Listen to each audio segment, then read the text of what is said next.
Hello, it's me, Oscar from Marijuana Garden. So, the name Dynachem actually pops up in a few different places and, well, it's used by several companies for all sorts of products. There's a South African company, along with its Indian partner, that mainly focuses on hygiene and cleaning products. Then, just to add a bit more confusion, other companies use the name for things like metalworking fluids, adhesives, and sealants.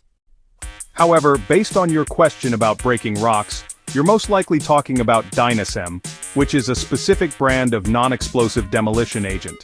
This product is basically a chemical compound that's used for cracking and breaking rocks, concrete, and, other hard materials. So how does DYNACEM actually break rocks? Well, DYNACEM is a highly expansive mortar. It works through a simple but really effective process. First up is drilling.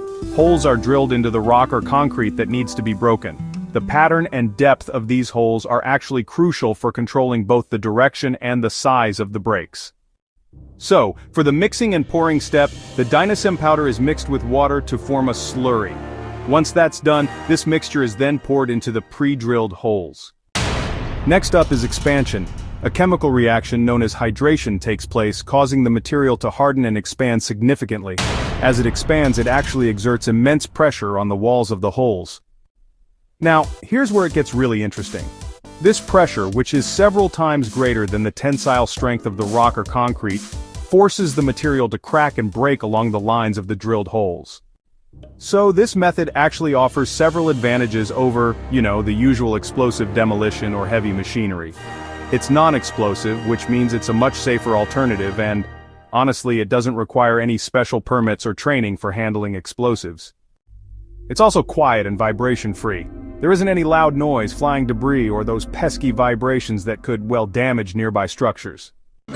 Controlled cracking is another big benefit. The process lets you do controlled demolition, where you can basically cut along designated lines and break materials into, specific sizes. And it's environmentally friendly too.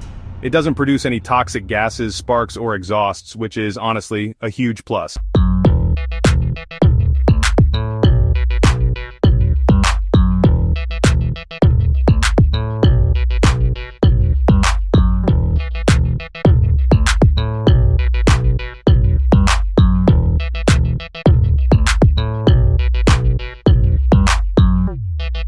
Thank you.